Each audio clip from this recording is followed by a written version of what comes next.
Good morning, Oklahoma, and welcome to Cow-Calf Corner.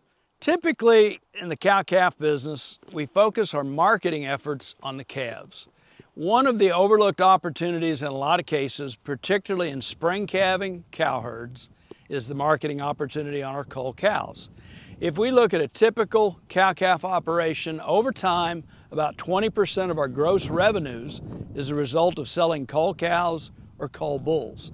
The nice thing about this, as we think about some extra management and effort we can put into marketing, is that the ebb and flow of the cull cow market is very predictable, and it has been for decades.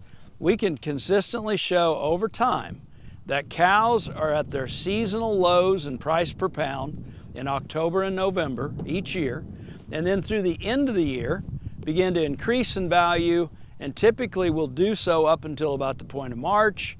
And usually when we get into grilling season and summer and on through the end of summer, about August, those seasonal highs of cull cow prices will be at their peak. And since it's predictable, it's something that we could plan, manage around, because it's easy in spring calving herds when we wean and do preg checks in the fall and identify those cows we're going to cull. Typically, a quick, simple trip to the local sale barn to liquidate those cows turns them into cash. This fall, if we are willing to potentially keep those cows on inventory, maybe put a little additional weight on them, potentially fatten them up to the point that they get into a higher quality grade, if we're willing to hang on to those cows into 2025, we're going to probably see somewhere in the ballpark of a 15% price increase from that November low up into the early part of the year when those prices go up, say February and March. And so those are really the three forms that we can add value to cull cows: putting on some weight, improving potential quality, and just catching the better season and time when our annual price values per pound are going to be at a little better rate. If you're a fall calving operation, typically your normal production cycle is going to be such that if you're weaning in the month of March, you're going to be identifying those cull cows and probably catching those seasonal highs in price.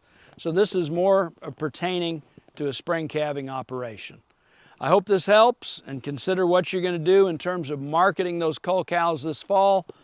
We potentially see increases of 25 to 45% if we're willing to invest a little extra time, maybe some feed resources and management into holding on to those cows for the next year. And consider the cost. I know we're slipping back into a drought situation right now in Oklahoma. If you've got the feed resources, the potential to do it, you can potentially capture some additional value out of those cull cows later on. As always, thanks for joining us on Cow-Calf Corner.